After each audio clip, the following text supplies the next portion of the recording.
받아들인 사람들은 세례를 받았습니다. 그날 믿은 사람의 수는 3,000명이나 되었습니다. 아멘.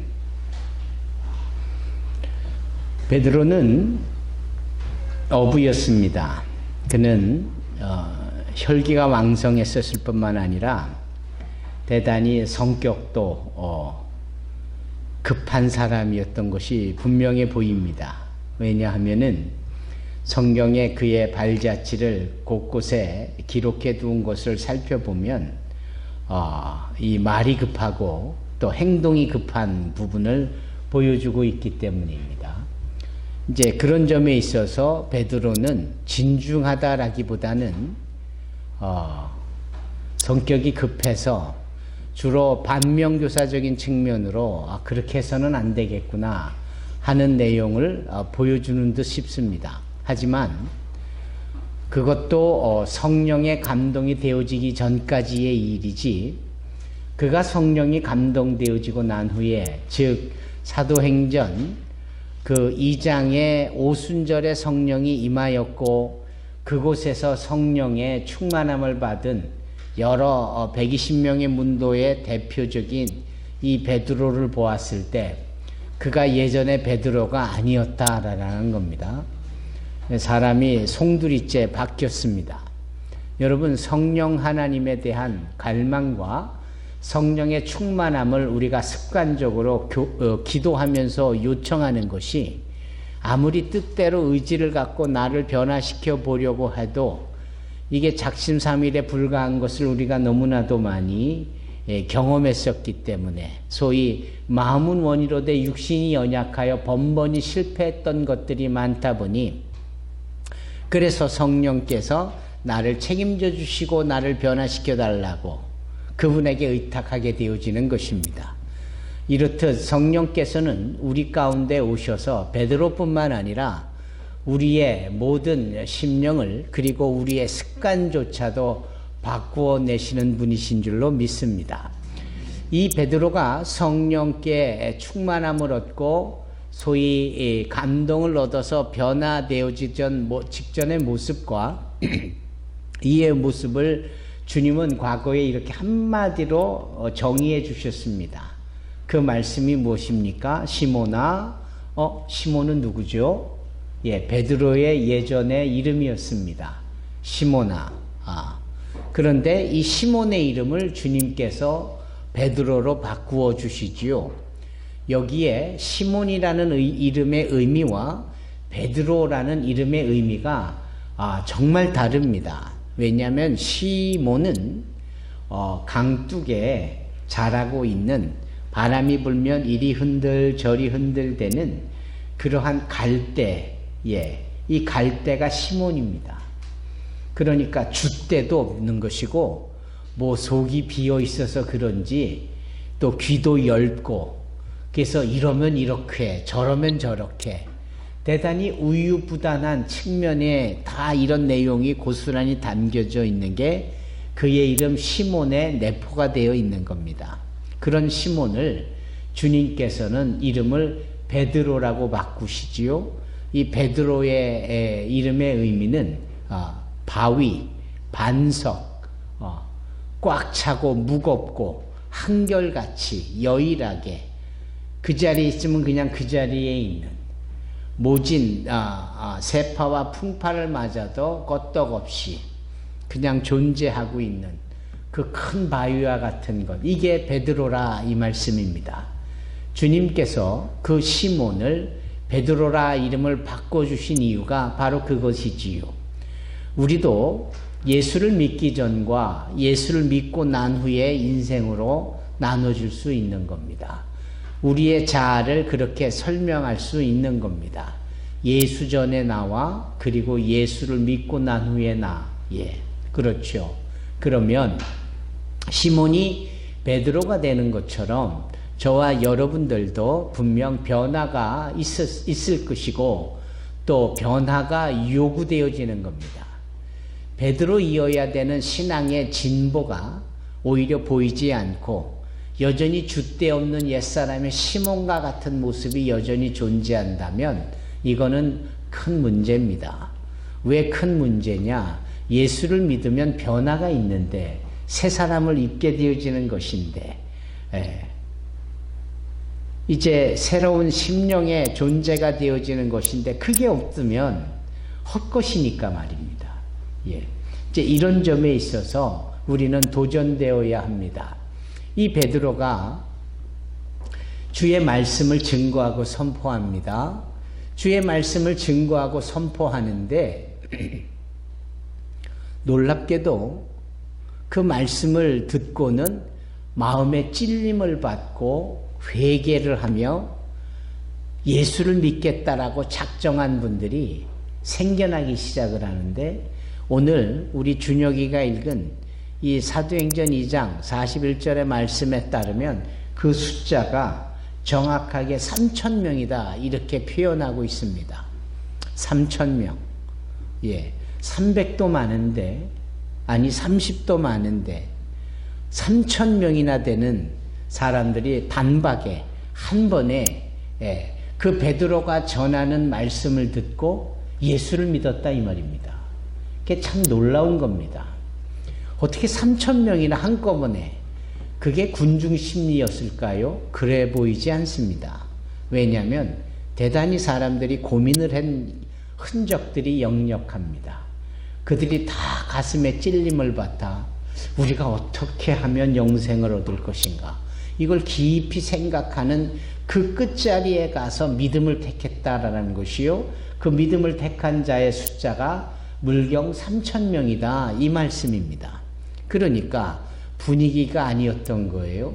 군중 심리가 아니었던 겁니다. 패거리 의식이 결코 아니었던 겁니다. 말씀을 듣고 진중한 자세와 태도로 고민의 끝자락에서 예수를 믿었다 이 말입니다. 그리고 예수를 믿어 곧바로 행한 일들이 세례를 받았다라는 것이죠. 그러면 어떻게 이럴 수 있을까 하는 점입니다. 어떤 호소력이 있었고 어떤 설득력이 있었고 도대체 어떤 내용을 담은 메시지였길래 이 베드로가 전한 말씀을 듣고 3,000명이나 되는 사람들이 한꺼번에 예수를 믿고 세례를 받을 수 있었던가 하는 점입니다.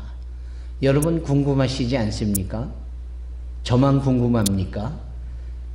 만약에 여러분들도 그 자리에서 그 베드로의 설교를 들었다면 그 3,000명에 속한 자들이 분명히 되었을 텐데 도대체 어떻게 하면 여러분들은 소위 메시지를 듣고 설교를 듣고 예수에게 마음이 고정되고 집중될 수 있을까 하는 점입니다.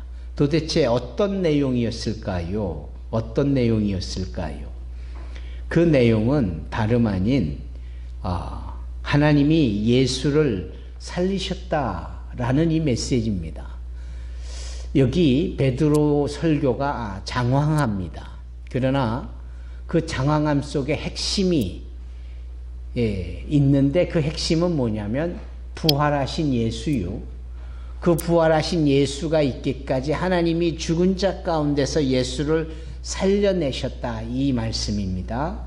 그러니까 나중에 우리가 이 베드로가 자신이 기록한 베드로전서와 베드로후서를 보면 거기에 여전히 이때 3,000명이 듣고 회개하고 주님께 돌아온 핵심에 되는 이 메시지를 풀어 쓴 것이 이 베드로전서요 베드로후서인데 거기 핵심이 무엇입니까? 베드로전서 1장 3절부터 7절까지의 내용입니다. 그 내용을 제가 찾아서 여러분들을 대표하여 읽어드리도록 하겠습니다. 베드로전서 1장 3절로 7절의 말씀입니다. 우리 주 예수 그리스도의 아버지 하나님을 찬송하리로다. 그의 많으신 궁율대로 예수 그리스도를 죽은 자 가운데서 부활하게 하심으로 말미암아 우리를 거듭나게 하사 산 소망이 있게 하시며 썩지 않고 더럽지 않고 쇠하지 아니하는 유업을 있게 하시나니 곧 너희를 위하여 하늘에 간직하신 것이라. 너희는 말세에 나타내기로 예비하신 구원을 얻기 위하여 믿음으로 말미암아 하나님의 능력으로 보호하심을 받았느니라. 그러므로 너희가 이제 여러 가지 시험으로 말미암아 잠깐 근심하게 되지 않을 수 없으나 오히려 크게 기뻐하는도다. 너희 믿음의 확실함은 불로 연단하여도 없어질 금보다 더 귀하여 예수 그리스도께서 나타나실 때에 칭찬과 영광과 존귀를 얻게 할 것이니라. 아멘. 아멘. 결국은 너희가 못 박은 예수를 하나님께서 살려내셨다, 이 말씀입니다. 여기 사도행전 2장에 전체 흐르고 있는 내용이 이 베드로의 설교가 바로 그 설교예요. 너희가 십자가에 못 박아 죽게 한 예수를 하나님이 살려내셨다. 이 내용이 이 베드로 설교의 핵심입니다. 따라서 이 핵심의 내용은 한마디로 말하면 예수의 부활입니다. 그러면 우리가 2주 전에 예수의 부활에 대해서 말씀을 나눌 때 또 지금까지 모든 교회와 모든 성도들이 늘 부활절마다 듣는 예수의 부활에 대한 말씀을 들을 때 이 3,000명이나 되는 그 감동의 물결이 한꺼번에 한 공간에서 생겨나듯이 우리 안에 강력한, 우리 안에 정말 이 쯔나미와 같은, 듀나미스와 같은 그런 엄청난 폭발력이 믿음으로 결과물로 나와야 할 것인데, 이 부활절이 그냥 음식 잘 차려 먹고 삶은 계란, 이제는 삶은 계란도 아니고 맥반석 구운 계란으로 대체하고 그냥 하하호호 되고 그냥 끝나는 것으로, 셀레모니화된 것으로만 맞춰지는 게 아니었는가. 여러분 안에 지금 그 부활의 감동이 여전히 여러분들의 마음속에 울림으로 나와 있습니까? 여러분들의 그 영혼에 그 여운으로 그 부활의 기쁨과 환희와 희열이 아직도 남아 있습니까? 아니잖아요. 어떻게 단언하냐고요? 표정을 보면 알죠. 행동을 보면 알지요. 꼭 말해야 할까요? 느껴지잖아요. 이제 이런 점에 있어서 부활을 이야기했는데 그 부활이 아닐까? 왜 베드로가 말한 예수의 부활은 뭐가 달랐을 거고, 우리가 듣고 우리가 전하는 부활은 또 어떤 점이 달랐기에 이렇게 소위 능력이 나타나지를 않고 이렇게 감동이 장기적으로 흘러가지 못할까라는 생각을 가져보는 겁니다. 그래서 감히 사도 베드로의 설교에 못 미친다, 뭐 이런 차원의 내용보다는 거기에는 소위 베드로가 증거한 부활에 대한 메시지 속에는 우리가 간과하는 게 있는 것이 분명하겠구나라는 겁니다. 간과라는 단어는 서희야 놓치고 있다라는 뜻이에요. 그러니까 네가 노래를 부르면서 쉼표나 음표를 잘 따라야지, 그걸 간과해버리면 목소리는 좋아도 심사위원들의, 선생님들의 평가에는 네가 점수를 못 받게 된다고. 그렇기 때문에 간과하는 것을 우리가 대단히 조심해야 돼요. 우리가 단순히 서위에 노래하는 그 부분에 대한 신뢰를 들어봤어도 우리가 이해가 되어지지만, 우리가 신앙과 믿음 생활을 영위하면서 간과하고 있는 것이 얼마나 많은지, 따라서 놓치고 있는 것이 많으면 많을수록 우리 신앙의 결과물에 따른 능력이라 할까, 감동이라 할까, 이런 것들이 덜해지는 것이 아니겠는가. 오늘 아침에 우리가 이 부분을 강조하고 도전하는 겁니다. 사랑하는 산소망교회 성도 여러분, 예수님의 부활에 대하여 우리가 간과하고 있는 것이 무엇일까? 그러면 예수님의 부활이 있기까지는 예수님의 무엇이 있어야 합니까? 고난이 있어야 되고 십자가에서의 죽음이 있어야 합니다. 아멘? 예. 손바닥과 손등이 함께 어우러져 손을 이루고 있는 것처럼 예수님의 부활과 예수님의 고난은 같아요. 거기에 균형이 있어야 되고 거기에 깊은 깨달음이, 부활에 대한 깨달음은 고난에 대한 깨달음과 십자가의 죽음의 깨달음은 부활의 깨달음으로 서로 오버랩이 되어야 하는 겁니다. 깊이 연결이 되어야 하는 겁니다. 그런 점에서 오늘 예수님의 부활에 대하여서 우리가 놓치고 있던 것 중에 하나가 예수 그리스도의 십자가에서의 고난과 죽음의 상황에 대한 부분을 우리가 놓치고 있었던 것을 다시 한번 생각해 보자라는 겁니다. 그것이 무엇이었는가? 여러분 이 주보에도 나와 있듯이 마태복음 27장 51절로 54절입니다. 마태복음 27장 51절로 54절입니다.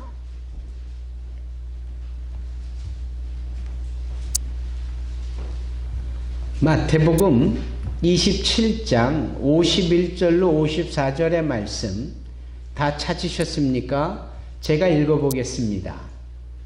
이에 성소 휘장이 위로부터 아래까지 찢어져 둘이 되고 땅이 진동하며 바위가 터지고 무덤들이 열리며 자던 성도의 몸이 많이 일어나되 예수의 부활 후에 그들이 무덤에서 나와서 거룩한 성에 들어가 많은 사람에게 보이니라. 백부장과 및 함께 예수를 지키던 자들이 지진과 그 일어난 일들을 보고 심히 두려워하여 이르되 이는 진실로 하나님의 아들이었도다 하더라. 여기 마태복음 27장 51절과 52절까지는 예수님께서 십자가에서 고난의 끝자락에서 운명하실 때, 죽으실 때 일어났던 일들입니다. 첫째는 지성소와 성소를 구별한 큰 휘장이, 이 휘장이라는 것은 큰 커튼입니다. 제가 아주 어렸을 때 저 대한극장을 가봤는데 그 대한극장에 쳐졌던 그 스크린, 그 무대의 휘장이 얼마나 웅장해 보이고 굉장해 보였든지 저는 이 휘장을 생각하면 그때 그 쳐져 있던 무대에 큰 커튼이 생각이 나요. 네. 그리고 그게 얇은 린넨과 같은 커튼이 아니라 두꺼운 암막지 같은 거 아닙니까? 자가드라고 여겨지는 것.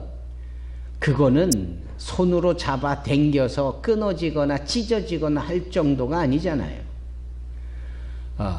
더더군다나 지성소 앞에 소위 파란색과 녹색과 빨간색과 이렇게 준비되어진 실로 짜고 짠 이 자가드 형태의 이 휘장은 그 무게만 해도 엄청나서 사람 몇 명이서 들고 다닐 수 있는 규모가 아니었습니다. 그것이 지성소와 성소 사이에 가로막고 있고, 그래서 그 지성소에 1년에 한 번 대제사장만 한 번 들어갔다 나올 수 있는 그 구별이 되어진 것을 상징하는 것인데, 그 휘장이 예수님께서 십자가에서 마지막 숨을 내쉬고 아버지여 내 영혼을 아버지께 맡기나이다 라고 고개를 떨구시는 그 순간에 이 성소에 그리고 지성소 사이에 구별해 놓았던 이 어마어마한 높이와 큰 두꺼운 휘장이 위로부터 아래로 찢어졌다 이 말입니다. 아래에서 위로 찢어진 게 아니라 위에서 아래로 찢어졌다라는 것은 소위 위에 계신 하나님께서 직접 그 휘장을 둘로 나누심으로 예수 그리스도의 죽음으로 말미암아 이제는 지성소와 성소의 개념이 없어진, 누구나 예수의 죽음으로 인한 부활의 산소망을 믿고 따르는 자들이라면 바로 지성소에 계시는 하나님과 연결이 되어진다라는 것을 보여주는 사건인 거지요. 바로 그러한 지성소의 휘장이 위로부터 아래까지 찢어져 둘이 되었다라고 51절에 말을 하고요. 바로 그 순간에 땅이 진동하며 바위가 터졌다라는 겁니다. 지진이 일어나요. 최근에 터키에서, 시리아에서 일어난 지진 7.5, 7.8 어마어마한 것이지요. 예, 고베 지진과 같은 경우는 거의 9에 달하지요.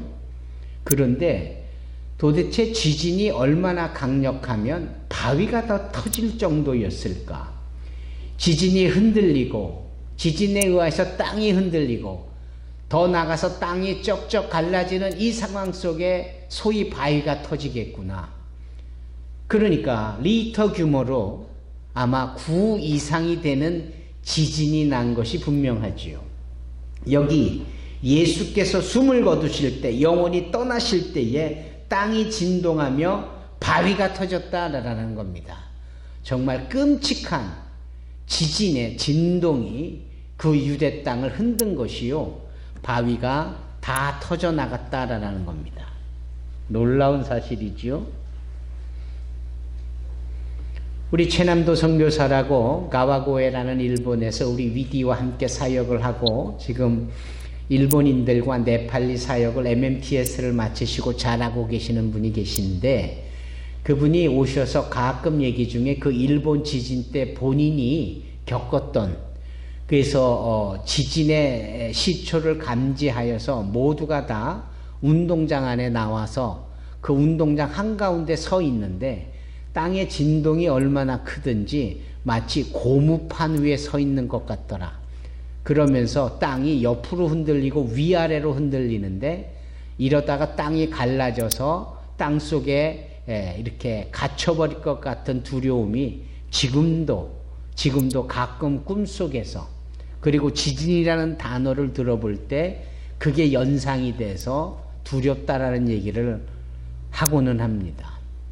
경험해 본 사람의 이야기입니다.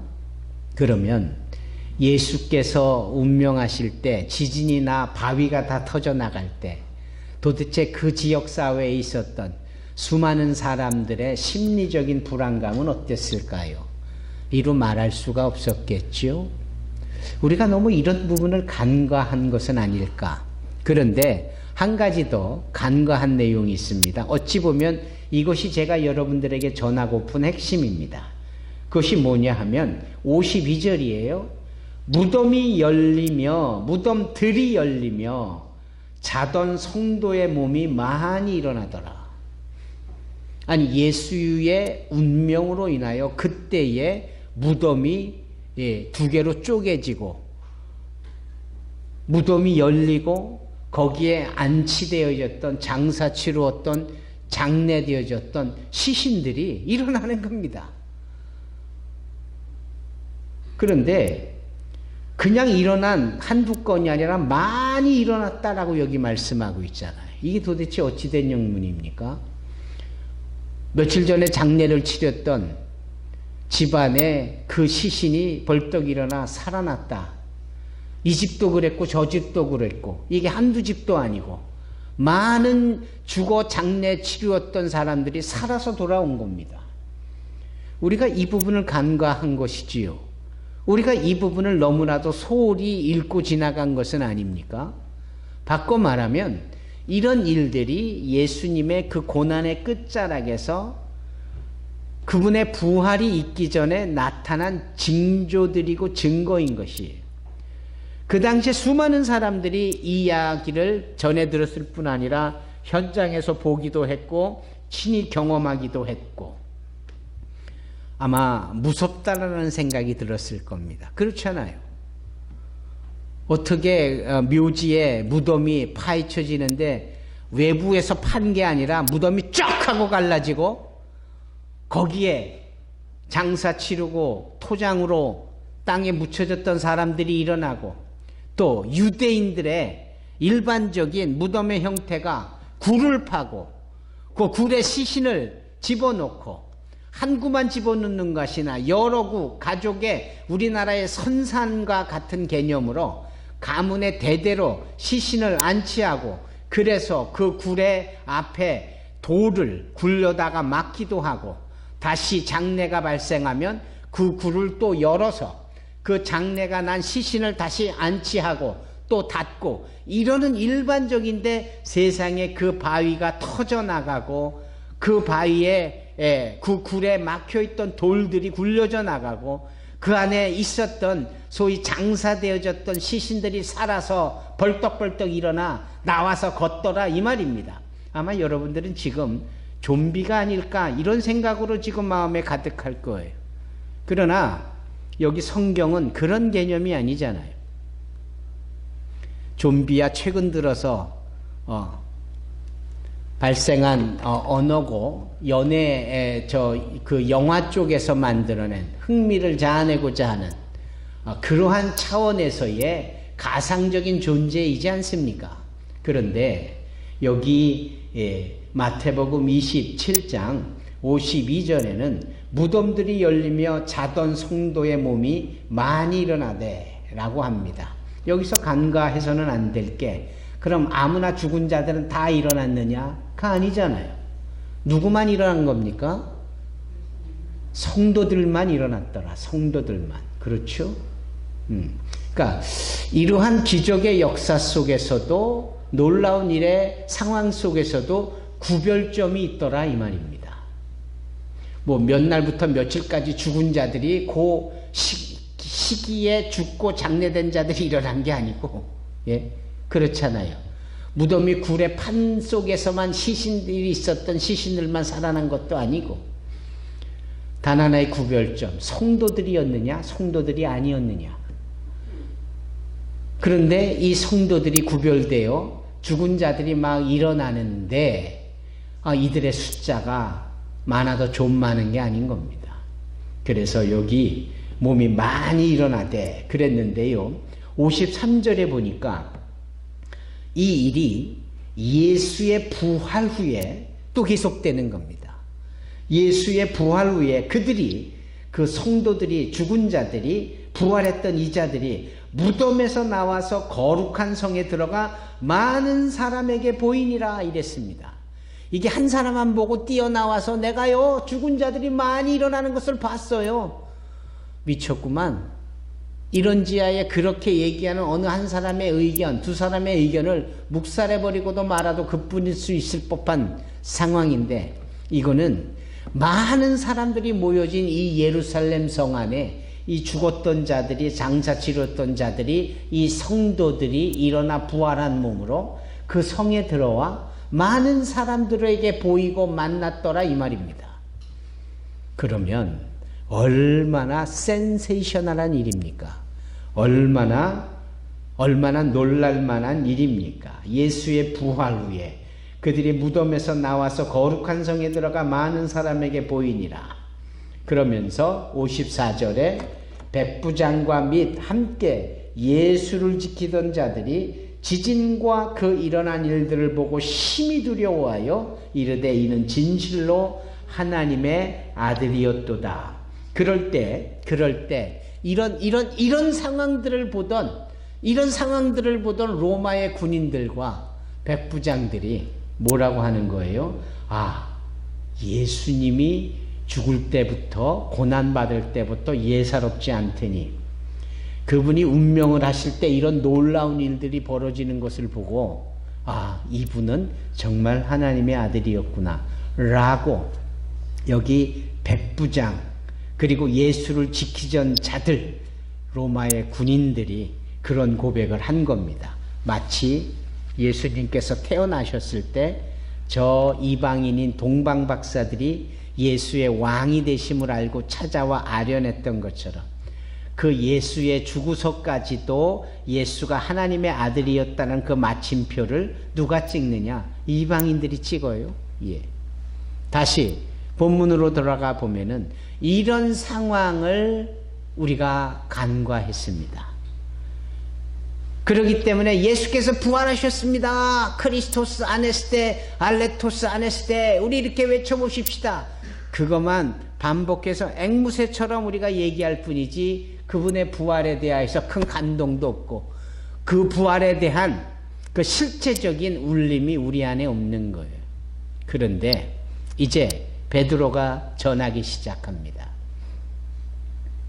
이 베드로가 그 메시지를 증거하고 전함에 있어서 그 하나님의 아들 예수가 너희들의 십자가에서 못 박은 분이시나 하나님이 그를 죽은 자 가운데서 다시 살려내신 분이다 라고 할 때 이미 본 게 있고 들은 게 있고 지진으로 혼쭐이 난 경험이 있는 이들이 소위 그 메시지를 안 믿을래야 안 믿을 수가 없는 겁니다. 그 메시지에 대하여 수용 안 할래야 안 할 수가 없는 것이겠죠. 그래서 그들이 믿은 거예요. 그래서 그들이 단박에 예수를 믿고 거기서 세례를 받고 그 수가 그렇게 많이 3,000명이나 되었더라. 결국은 지금도 우리가 뭔가 예수를 믿는데 잘 믿어지지 않고 그냥 이런 분위기가 좋고 이렇게 공간에 나와서 함께 예배하는 소위 종교 생활이 우리에게 유익하고 뭐 이런 차원으로만 느껴질 정도로 실체가 없는 우리의 신앙이라면 간과한 것, 놓치고 있는 것 분명히 있단 말입니다. 오늘 본문의 말씀에서는 그 부활의 사건, 십자가의 사건, 이 상황에서 발생했던 것을 사람들은 보았고 그것이 예수의 부활로 말미암아 증거되어졌다는 것에 그들이 다 수용을 한 것처럼 이제 우리는 지금까지 내가 예수를 어떻게 믿었고 내가 예수의 어떤 점을 보고 듣고 깨달았고 알았지만 여전히 간과하고 있는 것이 무엇인지에 대한 진지한 고민과 고려가 요구되는 겁니다. 여러분들은 무엇을 놓치고 있습니까? 여러분들은 어떤 것을 놓치고 있기에 이렇게 능력 없는 신앙생활을 하고 있으며 이렇게 실체적이지 못한 신앙생활을 하고 있는 것입니까? 이것이 오늘 본문의 말씀을 통하여 피차 도전하고픈 내용입니다. 여기 이분들이 예수를 믿어요.